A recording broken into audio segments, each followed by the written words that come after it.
Good evening, ladies and gentlemen. What happens when your two intro songs are like right next to each other? Well, sometimes you click the wrong one. This is the WADcast episode number 140.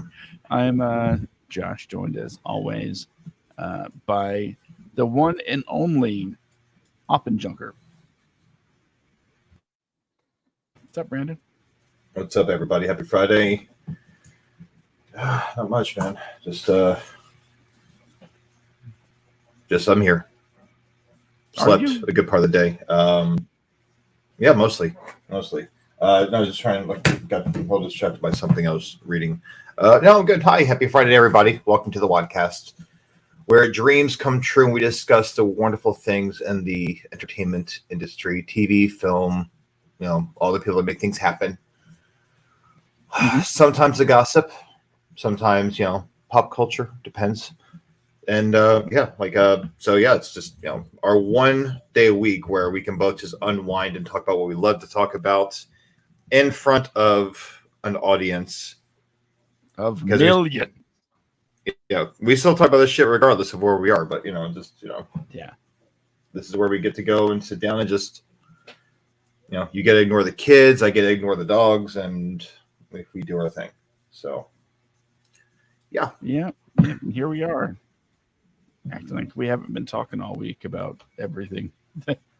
Yep. And I just this. Oh, go ahead. I was going to say, if you want to start things off with, I saw Oppenheimer. I have yet to see it. Glorious IMAX-ness.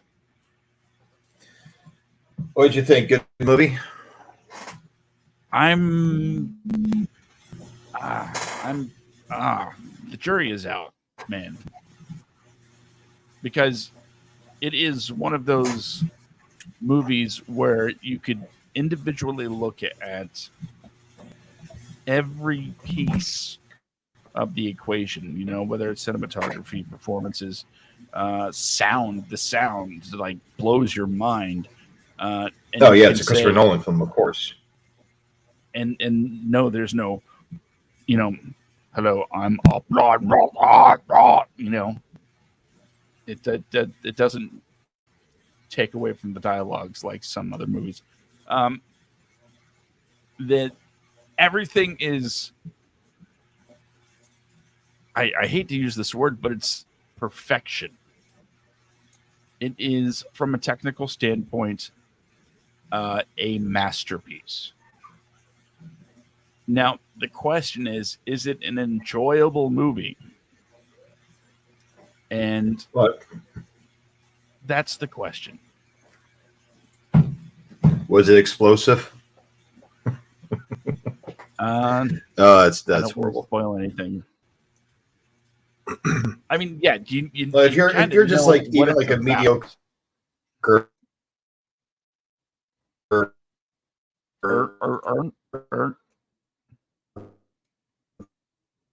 He froze up so bad. That's crazy.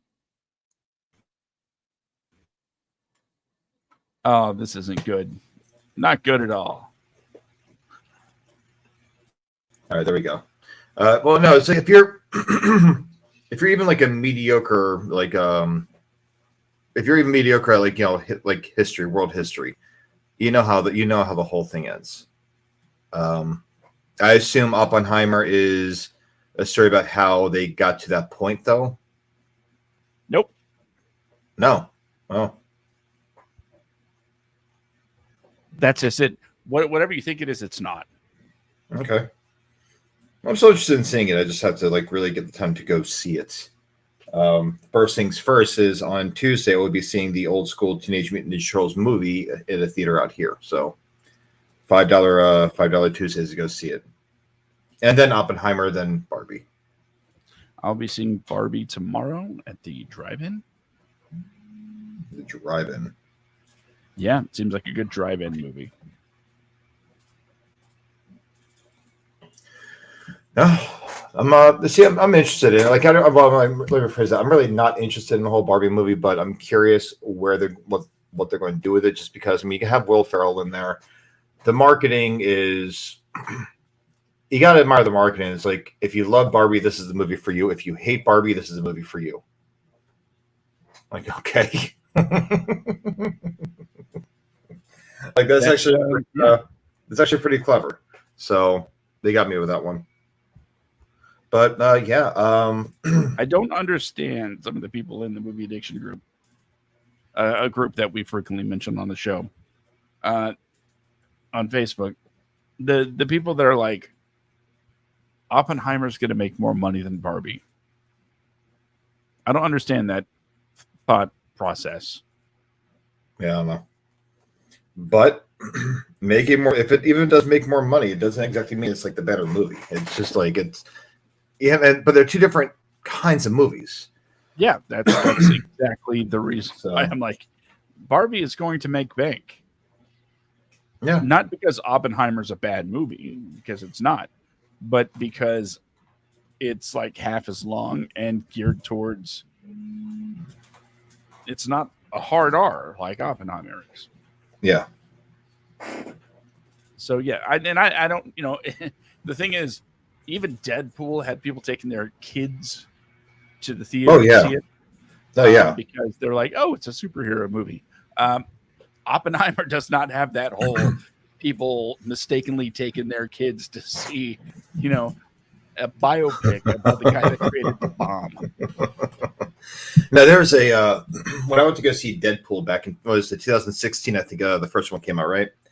I went to go see Deadpool with my friend Shanna, and when we're in the theater waiting to go, give our tickets to the usher, I'm watching like this parent, there are parents that like have their kids in like superhero stuff. I'm like, oh god, they're about to learn. And you had people that actually wrote, not to go too far off subject here, but I remember like when the movie came out, you had angry parents who took their kids to go see a superhero movie, and they were pissed because they took their kids to go see Deadpool. Of all this superhero movie movies. had pegging. Like,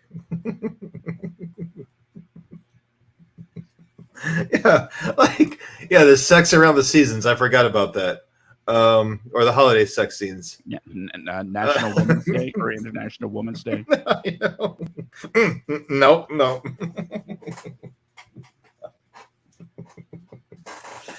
Oh god, that's just bad. Fair.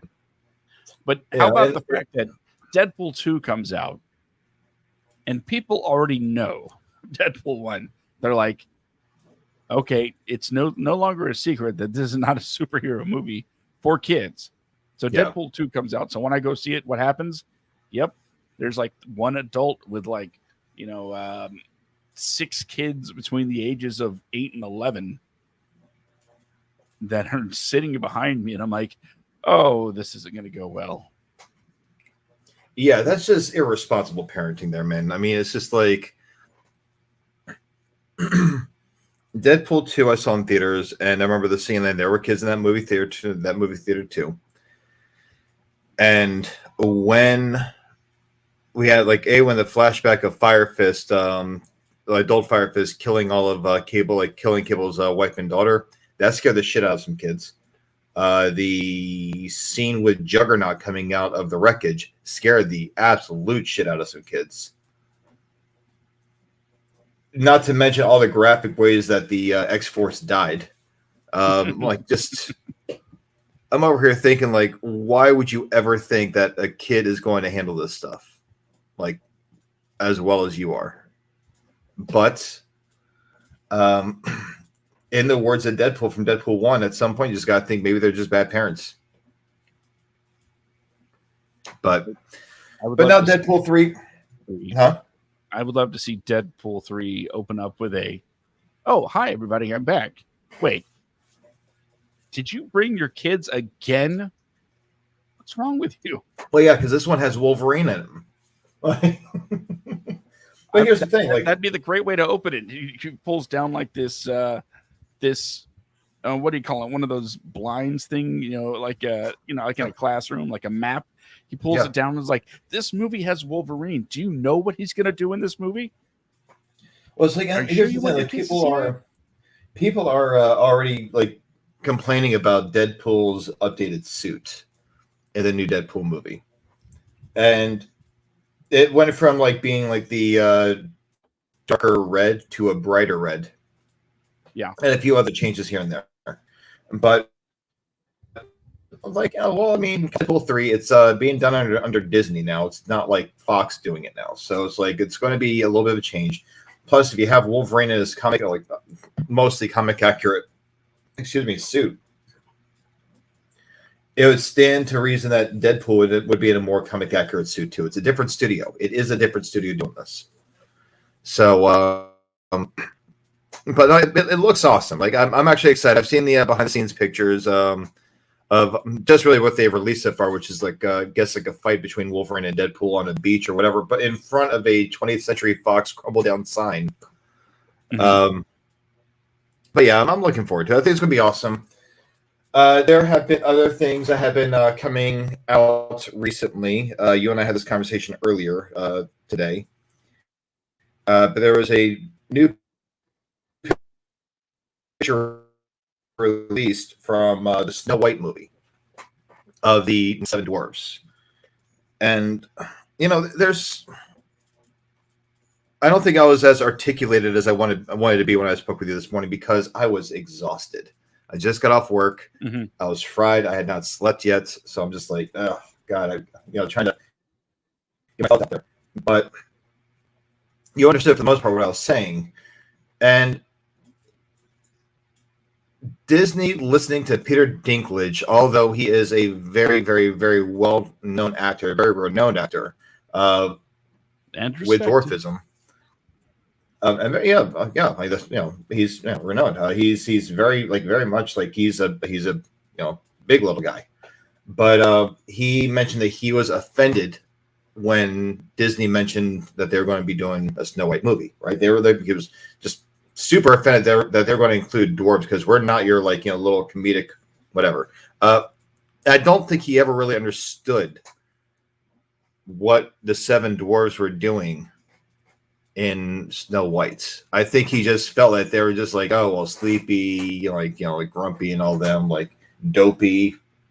I don't think he realized that they were the heroes of the story. They were the reason that the queen fell to her death. They chased her up the mountain as she was trying to, end their life with a boulder. And I've actually rewatched Snow White just so I could think about this. And she there was a lightning bolt. Like as I said earlier, it's been years, but there was a lightning bolt that crashed into the cliff. She fell over the side, and the folder rolled on top of her, which pretty much killed her. All because the dwarves were out to bring her to justice. Now, I don't know what Peter Dinklage is thinking, but I don't know what Disney was thinking when they were like, "Oh no, he's got a great point. We're going to get rid of the seven dwarfs. It's offensive to people with dwarfism." Well, no, you just put seven people with dwarfism out of a job because Peter Dinklage got up in his feels. Sorry about it. I know what he's trying to do, but he's grandstanding for everyone else. Well, actually, I don't think he was grandstanding for everyone else. I think he was saying that to him personally, it was offensive. And Disney's like, oh, well, then it must be offensive for everybody with dwarfism. I mean, they're usually pretty good about their outreach too, but for some reason, they did not. In this particular instance, they fell short. Yeah, I looked into it. They did zero community outreach to try to get answers as to if other people are in fact offended by this. Like I said, it's like I respect Peter Dinklage for announcing that he did not think it was right, but at the same time, I don't think that Peter Dinklage really understood the whole situation. And mind you, while Peter Dinklage was still getting his name out there, he had no problem taking roles that would make fun of him as a dwarf. I know that he looks at those as being like the old days and everything else, but by him like pretty much saying like, oh well, this isn't right if you do this, he kind of screwed other people out of a job. And I don't know if you've seen that picture of the new seven sidekicks. That's all I can call them now. No, I haven't. It is hysterically bad. just bad. It kind of reminds me of, as I mentioned earlier, Peter Pan and Wendy. Now, their straight to streaming stuff does not do very well. Obviously, See if I can find something to throw up here. But their direct to streaming stuff does not do very well. Peter Pan and Wendy. One second, let me look this up really quick.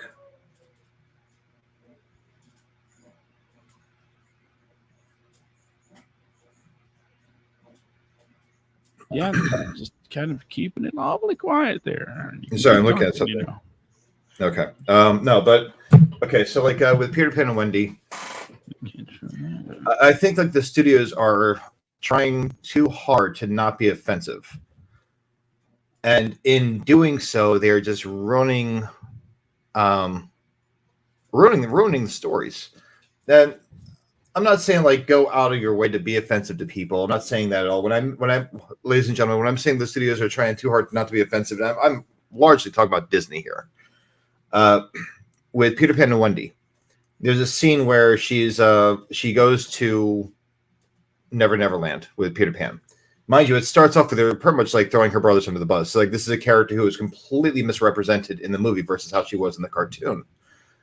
She was more nurturing. She actually cared about her brothers, like very like not that she didn't care about them in this movie, but she was very maternal to her brothers. She was very nurturing to her brothers, and she was very nurturing to the Lost Boys. Very nurturing to Peter Pan, while also not putting up with this, shit. She and Tinkerbell, they did not like Tinkerbell. Did not like her, and I believe, if I remember right, Josh, correct me if I'm wrong, but I believe Tinkerbell betrayed everybody to get rid of Wendy, right? What, in the original text? In the original, yeah. Yeah. Like, she betrayed everyone out of jealousy. So I'm curious how Snow White's going to do, because when Peter Pan and Wendy came out, I was watching this and I'm thinking like, okay, well, we have Tinkerbell, who is just sweet all around. She has no issues with Wendy. Her and Wendy are instantly best friends. There's like one little scuffle that they have with each other, but then they're best friends. Wendy sees the Lost Boys,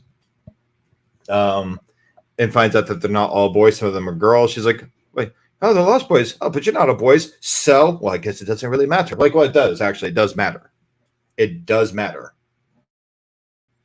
Because at that point you disrespected girls, because in the original text for Peter Pan, girls are way too clever to fall outside the pram, so like to become Lost Boys. That's why there are no girls in the Lost Boys. They're all boys, because boys are pretty much not as clever as girls are. It was just so hard to watch at times. I hate that term woke when it's like used as like, I don't like this, so it's woke. If there was any time I would ever use that word anywhere near coming out of my mouth to describe a movie, it would be for that movie.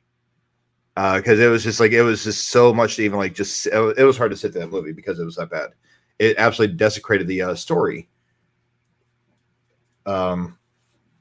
the entire time. And then like when you have like the whole like slot of like Hook being Peter Pan, like the original Lost Boy, you could have done something with that, but really you didn't. I don't know. You said you have not watched it yet, Josh? Yeah, I wasn't planning on it either.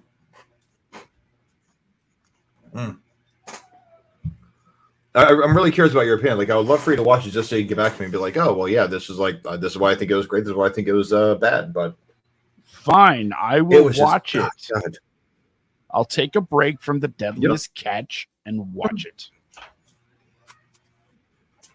But in the meantime, I did find this. So there we go. Yep, that's what I'm talking about. Like, come on, how embarrassing is that, man? Like, by all means, make them different ethnicities. Swap out one of the sexes, but if you need to. But it's like, technically speaking, they were all men because they were all minors for gems in the movie. But that's fine too. That's whatever. Now it looks like they're all like getting ready to make a music video for the Polyphonic Spree. Come on, man. Peter Dinklage, this is your labor. Huh? Like, just, oh God, it's so painful just to look at. I mean, it looks like a I guess dope you have movie. Prince Charming's elbow there. I'm believing there's some delay in our. Possibly. Yeah, Is that better? for sure. Okay. Well, Is that let's better? see. No, evidently not. I'll be right back. Okay. All right. So, ladies and gentlemen, you see what I'm saying here as far as the whole Snow White movie goes. It's one of those deals where it's just like, it is a fictional tale. I do not care if you change things to make it fresh. They got to remember, But Disney's whole MO since day one has been, we're going to take other people's stories and then make them our own. no, I get that, but it's one of those deals where it's just like, if it's certain stories based around certain places, like Beauty and the Beast, right? Beauty and the Beast is a French story. Now, it takes place in France. You have Little Mermaid. I know it's a Denmark kind of deal, like that area. But when Disney did the original, people got all up in arms because I'm sorry, when they did this remake, people got up in arms because now she's black and like that's not like a Denmark thing, but you still had a crowd with a Jamaican accent. So I never really thought too much about the animated film. Was not a Denmark film. I'm not saying it was. I'm not saying it was. Just give me a second, man. Like what I'm saying is like it's like with that though, I don't care what they did with it. But with Snow White, it was largely a German kind of storyline. So they can change that too. But the whole description of Snow White, lips as red as blood, like what was it, faces, pale as snow. I forget how they describe the hair, but either way. And now they have a Latina actress playing Snow White, which I don't give a hell. I don't give a damn about. But it's just like at the same time, like she doesn't really look Snow White. That's always been a big thing about the character is like a very, very, very, very, very pale complexion. So I'm curious where the name Snow White's going to come in there. Now Gal Gadot playing the evil queen. I'm interested to see what she does with that. Like I'm interested to see how she does playing like an absolute bad guy, like an antagonist, a full-fledged evil antagonist. I'm curious how she's going to like come off with that, and I'm sure she'll be great. But the Seven Dwarves is what absolutely throws me for a loop, just because, like I said, because Peter Dinklage got pissed off, and Disney's like, "Oh no, you're right. We're gonna get rid of that. We'll leave you. We'll put one dwarf in." How messed up would it be if it was one dwarf and it was Peter Dinklage? Like, could you imagine? Going to hire anybody, it is going to be me. Yeah, and it's very, very, very refined, well-spoken, just like line of stuff, like verbiage. It's like, if you're going to hire anyone, it's going to be me, not them, me. Well, otherwise, it is offensive to everyone. Which one are you going to play? He's like, I will be a previously unseen representative of my community. My name will be Eloquence. Can you imagine, like, people with dwarfism, like, Peter Dinklage is not the king of the dwarves. This is like, he told us he was. That's what it boils down to, right? That's pretty much exactly what it comes down to. Disney, like, oh, God. Yeah, I guess so. This is how it works, isn't it?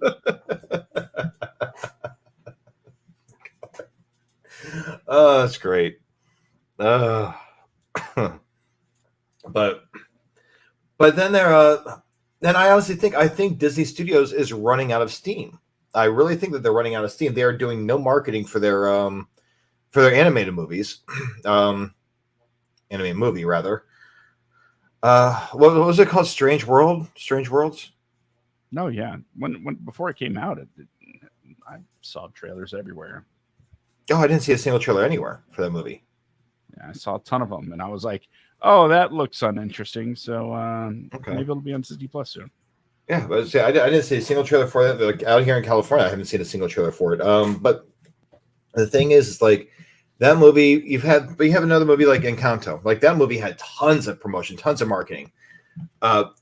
Strange World did not have that much marketing behind it. It had next to nothing behind it compared to all the other releases, which tells me that they didn't really believe in that project. But I think that they're more focused. Like, yeah, they're like Disney's definitely more focused on Star Wars. They're more like they're more focused on things like with Lucasfilm, stuff like that. But they're like putting out Star Wars movies and everything, Star Wars content, and remaking their classics. And when I say classics, I'm obviously not all classics because now Moana is the next one in line to be remade. That's a Disney classic, huh? That is a Disney classic. Well, it's a good movie, but it's only 6 years old. I wouldn't really call that a classic, unless you mean like instant classic. But it's like I don't look at it that way. I'm talking about classics as in the things like with Pinocchio, which failed monumentally, but it was a direct to streaming production. You have again Peter Pan and Wendy, completely butcher the entire story. You try to remake something, and plus like Tinkerbell she only glowed one time the entire damn movie, one time. She glows when she's caught by Wendy, or like I'm sorry, John, or one of them in the opening scene when Peter Pan busts through the door. That's the only time she glows. The rest of the time, like it's I forget the actress's name, but it's a black girl that plays Tinkerbell, but they have her so drowned out. You would think that Zack Snyder color corrected the damn movie, but and then you have what's happening with Snow White and the Seven Dwarfs, where it's like I'm like Disney, are you losing touch with your own shit here? Come on, man. So with Disney Studios, they are getting their asses kicked by Illumination. They're getting their asses kicked by DreamWorks. Like, guys, put some stuff out. Like, just do something. Like, I don't think I'm wrong here, but it's just like you have these other animation studios, and Disney's always been like largely known for their animation and their live action movies, and also the ones that are mixed with animation. But they've fallen so far from what made them Disney that I completely get it if they're going to sell themselves to Apple. Like it's, I don't know. I'm looking up some stuff here. You can't see me studying and being a studious. Yeah. Josh's camera still isn't working, ladies and gentlemen. So we gotta wait for him to replace that thing so we can actually have this face-to-face conversation. Meantime, you can see my pretty face and just a picture of his. So, because I'm looking up this stuff. Like I want to know who made the Pinocchio. Oh yeah, that I'm not too sure, but huh? Was that? Yeah, that was the one with Tom Hanks, right? Yes. And you know what? Guillermo del Toro did a much better job with Pinocchio. That movie was beautiful and great. Well done. Shrek did a better job with Pinocchio. Right, so that was. Come on, tell a lie like say that you're women wearing women's underwear. Oh, wearing women's underwear. Oh, I need to watch that movie again. All right. So wait, you're wearing women's underwear? I most certainly am not. And his nose grows. What kind is it? It's a thumb.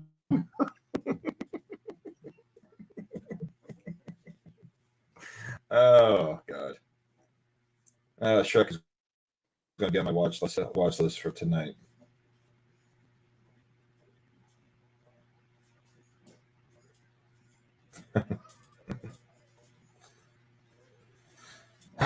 All of this, so what are you looking up here? I'm trying to, how Disney is, everything is, under the parent company, but it's Disney Animation, different studios, Disney Toons, or it's Disney this. Yeah. They have like 6 different Yeah, but see, that's one thing people don't realize. There's the corporate side of Disney, and then there are the studios in Disney, and there are multiple studios in Disney. So there's Disney Animation, there's just Disney Studios. There are there's not like there's Lucasfilm, all under the blanket, like the umbrella of Disney. So it used to just be Disney with I think the animation live action. But as time went on, we were just as they started buying all these properties and everything else, it just expanded their realm. But it's. All right. But Disney has been going downhill for a while, and they shot themselves in the foot big time with,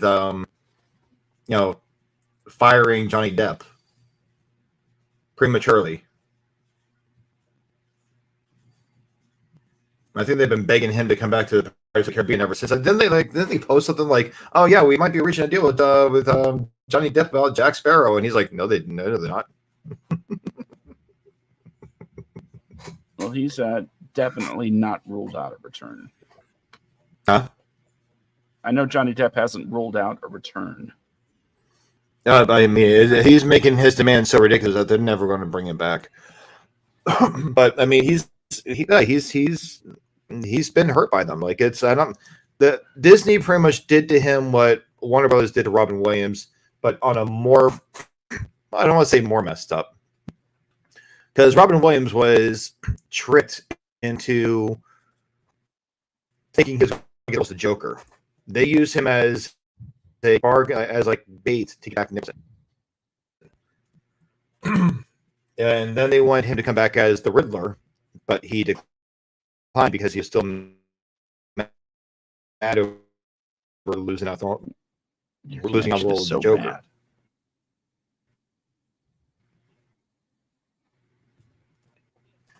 It took. There we go. So I don't know what's going on my computer here. Like it's slow as shit.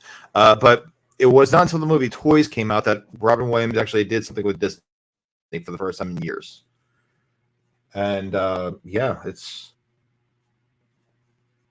I don't know. Well, Toys came out in what? Toys came out. No, he did Toys for Warner Brothers, but there was something else. There's another picture he worked on years down the line. Toys was one movie he worked on, but he was already contractually obligated to do that one. There was another one that came years later. That was the first time in a long time he worked with Warner Brothers. So sorry, I misspoke on that one. I just forget what it was.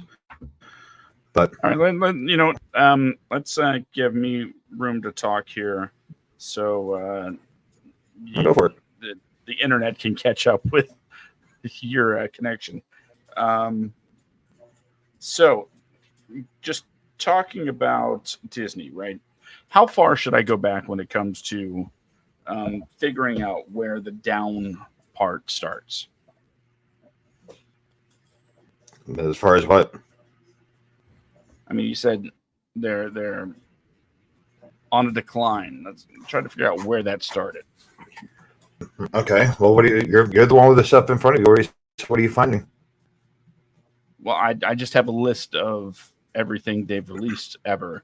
So I was wondering, where should we start? I'm not. I don't know. I feel like you're kind of calling me out here. I'm saying it's like with Disney is like their lack of content in the last couple of years and the constant remakes. Like, yeah, people are excited to see like live action version of these movies, but are they doing a good job with them? Okay, and then because things what's like on the because it looks like the last. Oh no, that's not the last thing. They got two more movies with titles. Two announced movies coming out this year left on the release schedule. One's Haunted Mansion, which is I'd say it's more of a reboot than a remake. From what I was going to say, hopefully that's better than the last one. And then there's Wish, that is the it's a original Walt Disney animation production. Yeah, see, Wish actually looks good, but I think so too. It'd be nice to actually see them. It'd be nice to actually see them like do good again. But no, when I said they've been like when I say they've been going downhill, I'm not talking about numbers. I think you keep like mixing when I'm saying going downhill with profits. I'm talking about like going downhill. I haven't said anything about money. I'm talking you're just saying like story right now. Okay. I think see when you said like numbers, I thought you were talking about like like numbers as in finances and profits. No, I don't know. I mean, like I could say The Beatles, Get Back, the big Peter Jackson documentary was amazing, but it's not really in the spirit of what we're talking about, is it? Turning Red. No. That was a quality movie. You can hate me all you want, but I love Chippendale Rescue Rangers. That was I thought a funny movie. So stupid. Ugly. I liked it because as a fan of the original, as a fan of Chippendale's Rescue Rangers from like the 80s, when we were like kindergarten, I think, when that came out. I watched it because of that. Young, I love what they did with Ugly Sonic. Yeah, and all of those characters just from all these properties. It's yeah, they changed them just enough to where they didn't have to like get like permission to use them. Let's see. You got Ryan the Last Dragon, Encanto, Luca, all wonderful animated movies. Oh yeah. I never saw Lightyear. Yeah, that was not that bad. It was. I mean, it wasn't great, but it wasn't bad. It should just made another Toy Story instead of like that was the wrong kind of movie to make. And it's not because it has two women kissing for you right-wing rednecks that listen to this show. It just wasn't a strong movie to me. It says Pinocchio was a co-production with Image Movers and Depth of Field Studios, and it was distributed by Disney. You also have some sort of production credit, I'm sure. After all, I'm sure Tom Hanks isn't like, these Image Movers, I'm going to go work with them if they don't have a Disney, partnership. Yeah. That's my speculation. Strange World, it was okay. Again, not really a whole lot of hype behind that, like you were saying. Yeah. But upcoming live action Snow White, and there is the Mufasa movie coming out. Oh God. The prequel to the quote unquote live action Lion King. Sorry, but no, that's also a cartoon. They just used, computers instead of paint. I guess if it was live action, we have seen some, anatomically correct animals running around. Okay, we didn't. So don't say it was live action. Love to see the bloopers of the lions like mangling the director. I said cut. Oh God. Like it's like I'll say like the Jungle Book. I enjoyed the Jungle Book. I like the Jungle Book. Was that Favreau? Yeah, that was Jon Favreau. And I think like Jon Favreau actually gets it. I think he actually understands a lot of the older properties. But then coming into play, like, huh? I'm just gonna say he doesn't seem like the kind of guy that will just take up a project if he's not personally invested in some way. Well, yeah, and that's what I'm saying. It's like, so like the Jungle Book, he said that he's always loved the Jungle Book and he wanted to do like some justice and try to, if it's going to be like a live action version of the Jungle Book, like the things that don't make sense. Like, I mean, like just but then like you and I had this conversation earlier today about Kathleen Kennedy's involvement with like Lucasfilm, because that's what she's in charge with. She's not in charge of everything Disney. She's in charge of Lucasfilm. Indiana Jones, Star Wars. And I mentioned earlier, like, what she has, her input on things has pretty much been pretty detrimental to a lot of the failure I want to say.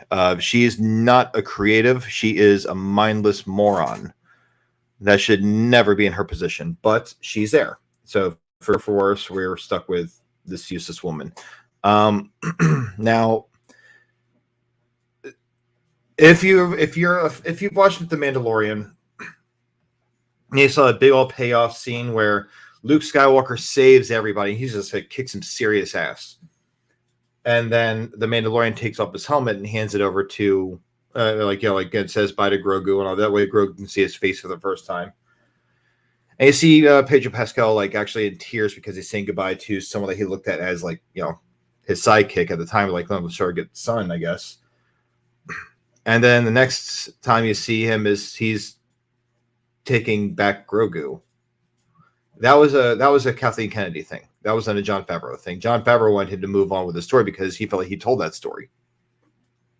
I think I need to interject here real quick. Go ahead. With what I said earlier when we spoke on the phone. Kathleen Kennedy, whether or not people agree or disagree with her decisions as far as the way things went in the content, she brings money in, and that's why she is still doing that job. No, I'm not saying that she doesn't bring money in. I'm saying that she's an idiot. That's my whole thing. I'm saying that she needs to stay the hell out of the creative process because she is the reason why we got everything that we got with the last three movies, as opposed to what George Lucas handed over to her, as far as the outlines go for the final three movies. So instead of going with those outlines for those movies, she's like, you know what? No. J.J. Abrams, write your own movie, and it just turned into a remake of A New Hope. So when it comes to the creative side of things, she's not a creative person. She's not a creative. She brings in the money, but she meddles with everything. Mm-hmm. So that's the point I was going to get to earlier, and as we discussed earlier today with Jon Favreau, him mentioning that he wants her away from his projects if he's going to tell these stories. Because he was done talking about Grogu, and she's the one that brought Grogu back into the mix by saying, it's like, no, he needs to go rescue Grogu and bring him back because he's cute and we can sell a lot of merchandise with him.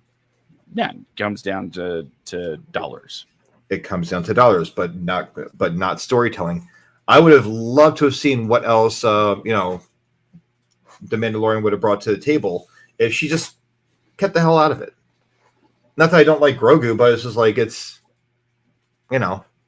we saw the story, right? Yeah. It's like Grogu's awesome, but it's like, that's all people if you're just watching Mandalorian because, Grogu's so cute and I need a Grogu, it's like, that's fine. But for the rest of us that were so interested in seeing where the story could go without Grogu as a sidekick, after that first season, he's like, Mando was a badass the entire first season, right? And he's badass in the second season too. But it's just like one of those deals where it's just like, God, where could it have gone? Just if you didn't have this kid attached to him at the hip, what else could he do? Because largely that's what his thing is now. It's like he's doing his thing while he's trying to protect this kid. Kind of like how more or less Burger King is responsible for the Schumacher Batman films. Mm-hmm. Was it Burger King or McDonald's? It was one of the two. It was McDonald's, I think. McDonald's. I just picked one and ran with it. Yeah, McDonald's and McDonald's and Angry Parents and everything else, because they, I don't know, even though Batman was a pretty gruesome version of the character of the 1989 Batman, McDonald's was like, oh, well, we want to make toys for that Batman Returns. They were great toys. And then it comes out, like, oh my God, it's so dark. Who would have thought that this would be so dark? Yeah, the toys are awesome. But everyone else is like, oh no, no, I took my kids to go, I don't know. Now, Joker shooting a person point blank, Joker falling to his death. This is not too far after the 80s.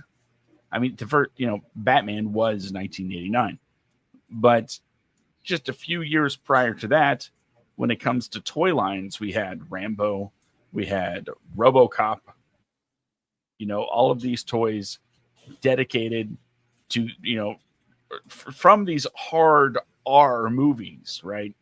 With blood, guts, and nudity, and a toy line for the kiddies. Oh yeah. You could buy a plastic Rambo knife. Why? Because it's cool. And then a few short years later, not even a decade goes by, and suddenly, well, Batman's just too dark. It's like, what? Do you realize what we were playing with already? Yeah. And you're like, and not to mention, I remember this very well because I loved the Batman Returns toys, and the fact that there was a whole line dedicated to those movies, to that movie in particular, with all of these flashy, colorful suits that, of course, weren't in the movie. They just wanted to expand on the merchandise, more or less. Yeah. So when you see like a bright neon yellow Batman, I mean, what's the quickest way to sell more stuff? Change the color, right? That it's a methodology that applies today in video games. Oh, you bought this skin? Well, you would buy it again if it was a different color, right? And people are like, yes. Yeah. And that's microtransactions in a nutshell. Yep. But that's for a different show, one that we don't have actually. But yeah, when it comes to Kathleen Kennedy, the only thing that I can and will ever say is, as long as she's bringing in money, she's going to be secure in her job. So if you, not you, Brandon, but you, as in the people, do feel like there needs to be a change in leadership, the best thing you can do is vote with your dollars and not support it. Otherwise, I mean, they got rid of what's his face before Bob Iger came back. Why? Because he wasn't making the cut. So Disney is pretty ruthless when it comes to, well, pretty much everything. But in particular, if you lose them money, you will be gone. Oh yeah, well, I mean, Kathleen Kennedy was already promised her job was threatened if she didn't come out with another Star Wars movie. Kathleen Kennedy's only thing is she is the head of Lucasfilm. She makes all the executive decisions. She hires and fires directors, writers, and all that stuff. She can even fire actors if she wants to. She is the head of everything Lucasfilm. Mm-hmm. I just think it's so dirty that George Lucas trusted her with his vision. She took his vision. She's like, oh, this is great. Of course. We'll do this. Like, you know what people want more of is they want more episode 4. like, oh, God. Not to take this back there, but, she did make a very, very smart decision, I think. Where? When she said, oh, Zack Snyder, no, we're not going to be doing your thing.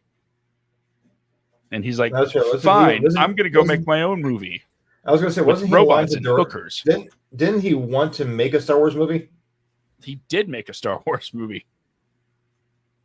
Which one did he make? It's coming out later this year. I'm talking about I'm not talking about I'm talking about like Rebel actual Moon. Star Wars. No, I know Rebel Moon. I'm talking about Star Wars.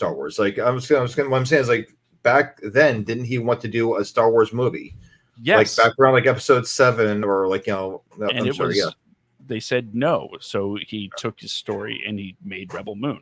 Okay. So that's what I'm saying. It's like, just like, okay. So that's what I'm talking about. So can't wait to announce that one. Rebel Moon looks like a Star Wars knockoff. It's like, well, his idea was for, to be a Star Wars movie. Yeah, I can't wait to see all the slow motion on that one. But no, it's like with her though. What I'm getting at is like, she's the one that thought that The Force Awakens was such a fresh story. But you know what? You had this character Rey, and a lot of people have a problem with Rey. I don't have any issue with Rey. Make her Force sensitive, make her whatever. But she has had like, I think that they're trying so hard with the same way that I look at it this way. I think they're trying so hard with a character like Rey, the same way that they are trying so hard by removing the dwarves from Snow White. I think they're so afraid to actually show a female character as having to actually go through any kind of tutelage or any kind of like just growth. Like they're instantly perfect somehow.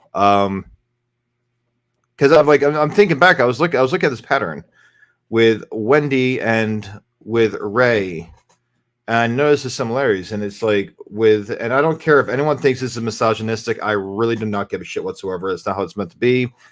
And I'm not going to explain myself with these thoughts. It's just an observation I've made. The female characters in Disney movies as of late are all perfect for the most part. They don't need a whole lot of guidance. Wendy didn't need a whole lot of, huh? Kat Dennings especially. I'm just saying, it's like, but they didn't need a whole lot of guidance. Luke Skywalker went through training and he like honed his skills and everything else. And there was years between certain movies. So with Wendy and Peter Pan, she's this character that goes to minimal growth, but she just instantly gets everything, right? She gets you haven't seen the movie, but she doesn't learn while the boys are still learning how to fly. Wendy she's got it. Perfect. Has a whole thing down. She's a master at flying without ever having to fly before. With Rey, she is just like a master at her craft without really having any training whatsoever. She just meditates a little bit and she's got the shit down. She had no training I don't think she had any training in The Force Awakens. She just got a lightsaber. Now she's got force powers.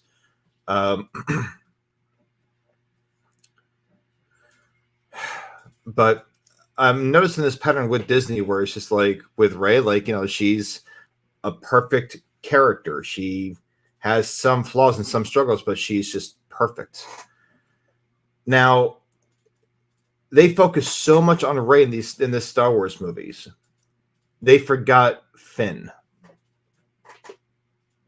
Like, oh no, Finn, he's we're going to market him as being holding his lightsaber, and we're going to hint that he might have some kind of force sensitivity. But how cool would it have been in the Star Wars movies if we actually saw Finn, who has was raised with no, I guess, sense of self, right? He was a stormtrooper. He was one of many. But that one of many, they were one person, right? Correct me if I'm wrong, Josh, right? You're on mute. Yeah. What's that?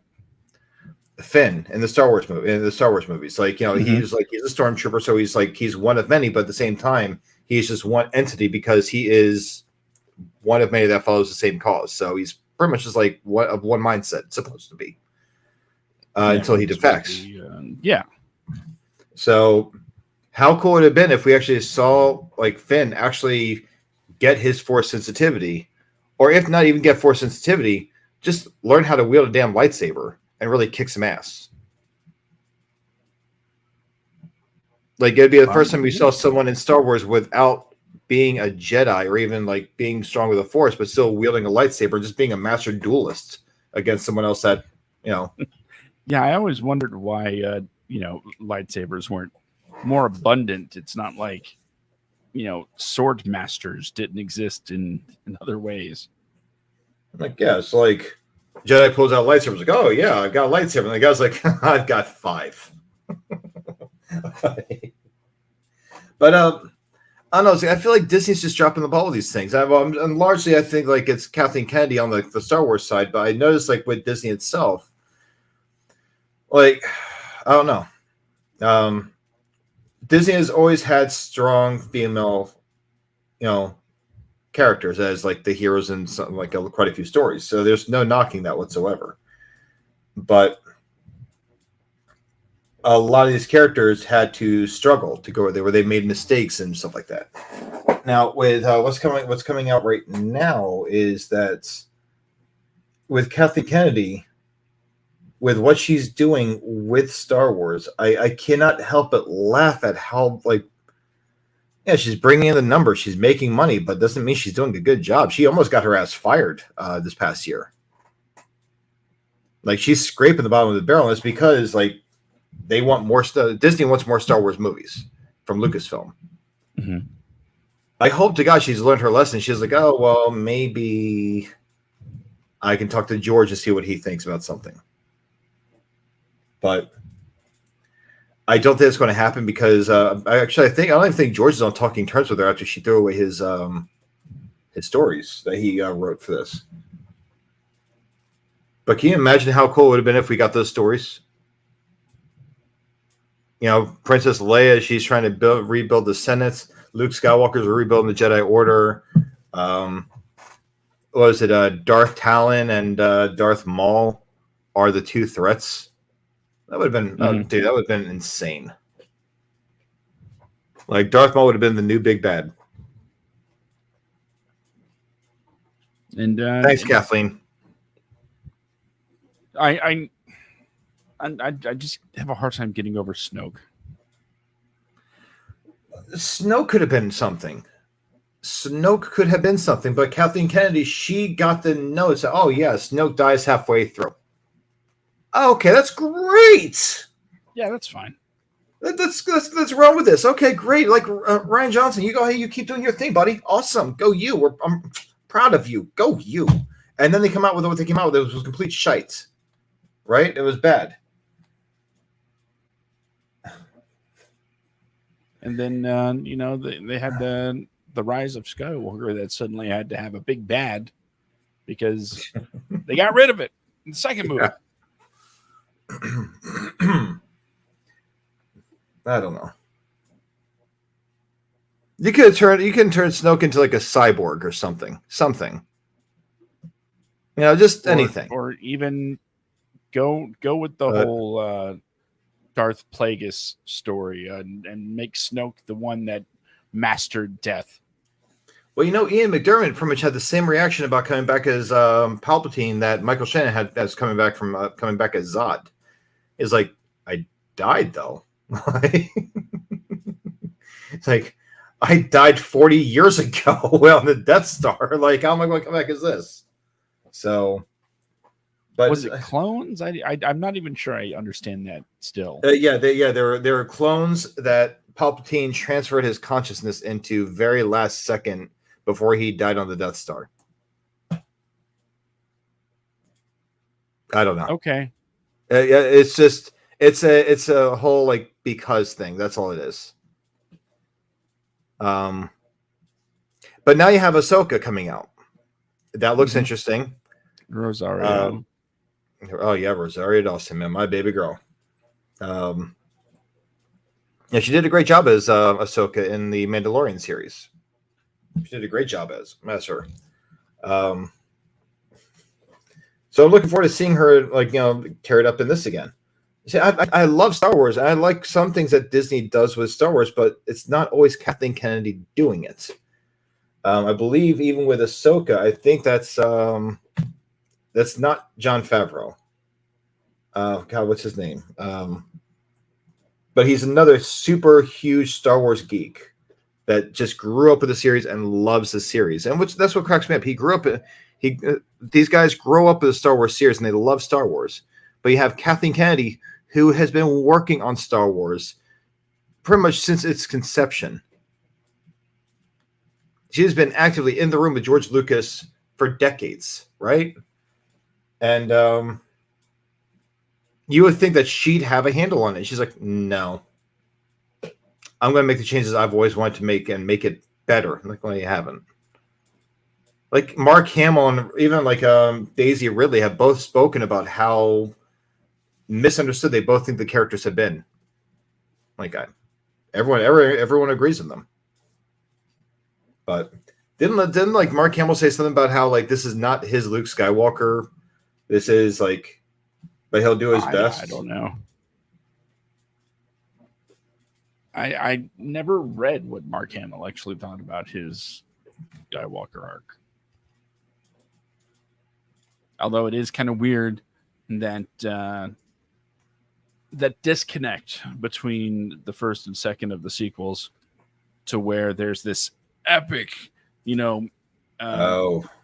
drone shot of that island and the handing of the lightsaber and Luke Skywalker, and it's like, oh, and then the next movie starts and it's like, yeah, here it is. Here it's this is the someone asked Hamill on the 5th anniversary of The Last Jedi if he has any thoughts about this. And will you done anything differently? And Mark Hamill said, not really, a little. Yes, you're welcome. I had a great time doing this. It's like maybe he's Jake Skywalker. He's not my Luke Skywalker. But I had to do what Rian Johnson wanted me to do because it serves the story well. I still haven't accepted it completely, but it's only a movie. I hope people get it. I hope people like it. I hope they don't get upset. But I really had to go to Rian Johnson and be like, I disagree with everything that you did with Luke Skywalker, but it's my job to make this character work, so I will do my very best to make it work. Like, and then afterwards, like he spoke about the end of Force Awakens when Han Solo dies, and he was talking about how it's like, oh well, yeah, like this is where he faces off against Ben Solo, and he was like, I'm reading this whole script, just like waiting for my part to come in, and he's like, I'm just like, oh, here's Han Solo going up against this kid, like trying to talk sense to him, and I'm the old master, so I've got to run in and talk to this kid too, and like this is where I show up, just like Luke Skywalker, he just shows up like Luke Skywalker does, and he shows up in just enough time to watch this guy shove the lightsaber through Han Solo and kills his best friend, but no. Well, maybe Leia's going to show up. No, not Leia either. Oh, these two people had just met him a few days beforehand. And Chewbacca. He's like, okay, well, I'm going to have a really epic scene where I show up. Oh, no, I'm just an old hermit on a cliffside staring at the hero of the story now. Okay, that's okay. It's like, oh, well, the next movie would be better because I'll actually have a lot to do. It's like, oh, I'm a coward that ran from my failures. That's not Luke at all. That's a Jake Skywalker thing, which is where that quote came from. But it was hysterical. But anyway, on that sweet note, I do have to get going because I have work tonight, Josh. I have work. Oh, yeah, bum. I know. I'm trying to get off every Friday night. I'm working on that one. I would love us to have longer shows and more conversation. I love hanging out with you and talking to our 13 viewers that we have. But yeah, ladies and gentlemen, we are on Threads now. Okay, just type in the WADcast on Threads, and you'll see a picture of Josh and I with the WADcast logo behind us. That is our profile picture. Give us a follow. Same thing on Instagram, just instagram.com/the WADcast. Facebook, just type in the WADcast. You'll see, if you see WADcast writers, actors, directors, that's us. Give us a follow. And yeah, if you want to follow me, my name is just the same as it always has been, right down here, bjacksman1982. Just follow me, and I'm always there for you guys. I got you. But yeah, but Josh, I will give you a call shortly here when I'm on my way, okay? All righty. All right, buddy. Everyone have a safe, happy Friday night, and have a safe and happy weekend. Kisses. Mwah. Okay, Josh, you got this. I sure do. Guess we do it all the time. 140 times now. Although, I'm going to put this up front. I'm not going to give you your usual spiel about doing the thing. Because there's something important to remember first. If you want to know more about what we do, go to wadcomedia.com. That's That's right. It's a website and it has all the pertinent links to the socials where you can follow, like, and join in the conversation. WADcomedia.com. Head on over there and click some linky poos. With that being said, normally this is the time where I say, follow your dreams, blah, blah, blah. But this is going to be week 2 where I veer off script and say, no. I'm not saying don't follow your dreams. I'm saying, remember, writers and actors are on strike. And we stand with the Screen Actors Guild and the Writers Guild of America.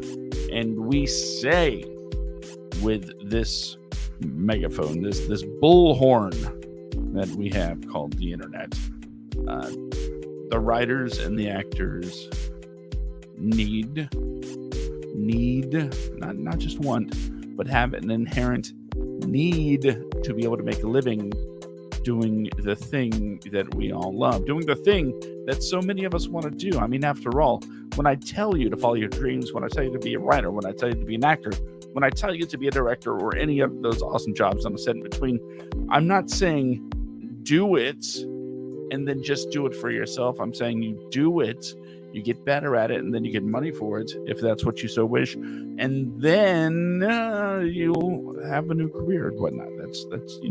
That's all well and good, but if you're doing it, you should be fairly compensated if you're doing it on a such a massive scale. And I don't think that's wrong. And I don't think anybody should have their job threatened by computer programs unless that job is, something a computer could totally do. That, no, forget that. People need to work. If you want to use computers to make work easier as a tool, then by all means, that's what tools are for. But when you have all sorts of industries just trying to lead the way in replacing human people, and believe me, I'm not such a big fan of humans sometimes, but when it comes to especially the creative aspects of our lives, we need the artists. That's you. And we need the artists to be able to live longer, to create more art. We stand with SAG, we stand with the WDGA at the WADcast. And hopefully these strikes will be resolved with a resolution that leaves everybody walking away from the table either very satisfied or very pissed off. As long as everybody feels the same. No, I'm just kidding. Make the writers and actors happy, make everybody else suffer. Oh, that's even harsh. You know what? Let's just hopefully everybody's happy in the end. Okay. Glass half full. Everybody happy in the end. That's what we're going for here. I'm tired, as you can tell. Thank you all for joining us for the WADcast episode number 140. It's been a pleasure to drop into your ears and I guess to an extent your eyes, depending on if you're watching or listening. And hopefully we'll see you next week for episode number 141. So once again, thank you for joining us here tonight. I have been one of your hosts, Josh, and the guy that was here a little bit earlier is Brandon. We will see you next time right here on the WADcast every Friday night at 10 p.m. Eastern, 7 p.m. Pacific.